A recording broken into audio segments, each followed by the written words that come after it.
Hello student, welcome to my YouTube channel. आज हम बात करने वाले हैं करुड़ एवं हास्य रस पर। बिल्कुल फुल डिटेल से हम बात करेंगे। करुड़ रस क्या है, कैसे है, इसके कितने नंबर बोर्ड एग्जाम में पूछे जाते हैं, सब हम डिटेल से बात करेंगे। तो चलिए वीडियो को स्टार्ट करते हैं। अगर चैनल पर नए हैं तो सब्सक्राइब कर दीजिए और बेल आइकन को प्रेस कर दीजिए। देखिए, सबसे पहले हम बात करेंगे करुड़ रस की। करुड़ रस आखिर है क्या, ये देखिए लगातार बोर्ड एग्जाम में पूछा जा रहा है। 11 में पूछा गया है, 12 में, 13, 14, 15, 16, 17, 18, 19, 20। हर साल ये बोर्ड एग्जाम में आया है। 21 में बोर्ड एग्जाम हुआ नहीं तो इसलिए ये नहीं पूछा गया। अब देखिए करुड़ रस। करुड़ रस की परिभाषा सबसे पहले हम जानेंगे। देखिए, जहां पर किसी वस्तु या व्यक्ति, जैसे कोई वस्तु है या व्यक्ति है, के नष्ट हो जाने पर, जैसे कोई व्यक्ति है या वस्तु है, जैसे वो नष्ट हो गई, नष्ट हो जाने पर मन में जो भाव उत्पन्न होता है, मन में जो भाव उत्पन्न होता है उसे शोक कहते हैं।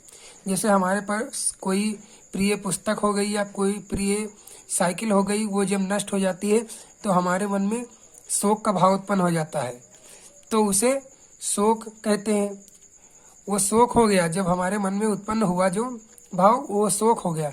और यही भाव जब विभाव, अनुभाव तथा संचारी भाव से पुष्ट होता है, संचारी भाव से पुष्ट होता है, तो करुड़ रस की उत्पत्ति होती है या उसे करुड़ रस कहते हैं।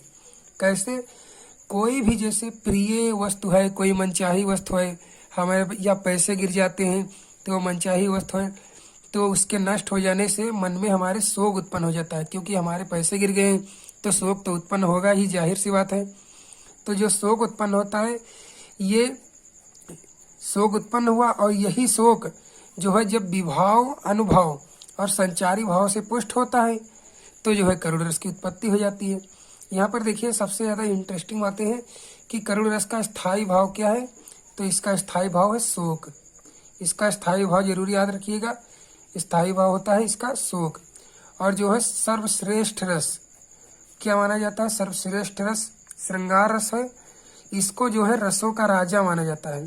श्रृंगार रस को रसों का राजा, रसों का राजा, ये बात आपको ध्यान रखना है। ये आपके सिलेबस में नहीं है, लेकिन आपको याद रखना है कि रसों का राजा किसे माना जाता है। तो श्रृंगार रस। और सर्वश्रेष्ठ रस कौन सा है, श्रृंगार रस। आपके जो है बोर्ड एग्जाम में सिर्फ करुड़ रस और हास्य रस पूछे जाएंगे। तो ये लगातार हर साल बोर्ड एग्जाम में आ ही रहे हैं, तो एक आपको याद कर लेना है। अब देखिए, हम उदाहरण की बात करेंगे। इसका उदाहरण बहुत ही सरल है।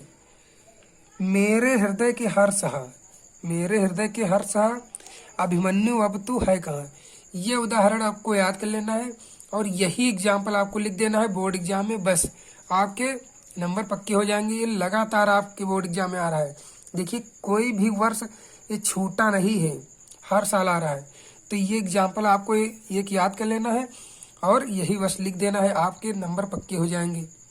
अब देखिए, हम अगले रस की बात करेंगे। जो है अगला रस कौन सा है, वो हमारा रस है हास्य रस।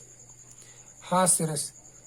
तो हास्य रस क्या होता है, किसी विचित्र वेशभूषा, किसी विचित्र वेशभूषा या व्यक्ति को देखकर मन में जो भाव उत्पन्न होता है।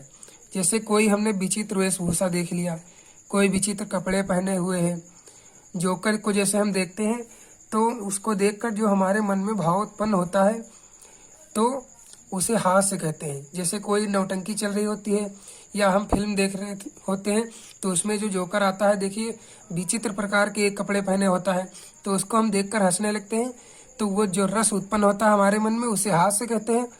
और ये जब हास्य जो है, यही भाव जब विभाव, अनुभव और संचारी भाव से पुष्ट होता है, जब विभाव, अनुभव और संचारी भाव से पुष्ट होगा तो इससे हास्य रस कहते हैं। इससे हास्य रस की उत्पत्ति होती है। अब देखिए, इसका एग्जाम्पल हम देखेंगे। नाना वाहन नाना वैसा, ये एग्जाम्पल आपको याद करना है। आप कोई भी एग्जाम्पल याद कर सकते हैं, मैं यहाँ पर एक एग्जाम्पल ले रहा हूँ। नाना वाहन नाना वैसा, बिहसे शिव समाज निज देखा, को मुखहीन विपुल मुख काहू, बिन पद कर को पद बाहु, ये एग्जाम्पल आपका हो गया। और इसका स्थायी भाव होता है हास्य, और ये एग्जाम्पल हो गया। जब देखिए हम कोई विचित्र वेशभूषा को देखेंगे या कोई विचित्र व्यक्ति हमारे सामने आ गया, विचित्र प्राणी है जिसको हमने पहले देखा ही नहीं, जब उसको हम देख लेते हैं तो मन में हमारे हास्य उत्पन्न होता है। ये हास्य उत्पन्न हो जाता है और हमको हंसाने लगता है। जब हास्य उत्पन्न होता है तो यही हास्य जब जो है विभाव, अनुभव और संचारी भाव से पुष्ट होता है, तब जो है करुण रस की उत्पत्ति मानी जाती है। तो ये एग्जाम्पल आपको याद कर लेना है और इसका स्थायी भाव जरूर आपको याद रखना है। तो ये हास्य रस हो गया। और करुण रस मैं आपको बता चुका हूँ, क्योंकि ये हर साल बोर्ड एग्जाम में पक्का से पक्का आएंगे। इस बार भी आपके 2022 में 100% ये आना तय है। तो इसको जरूर याद कर लीजिए। और हास्य रस, ये दोनों रस आप लोग तैयार कर लीजिए और आपके बोर्ड एग्जाम में आपके नंबर पक्के हो जाएंगे, 100% तय है। तो अगर वीडियो पसंद आया तो लाइक शेयर सब्सक्राइब जरूर कर दें। Thank you.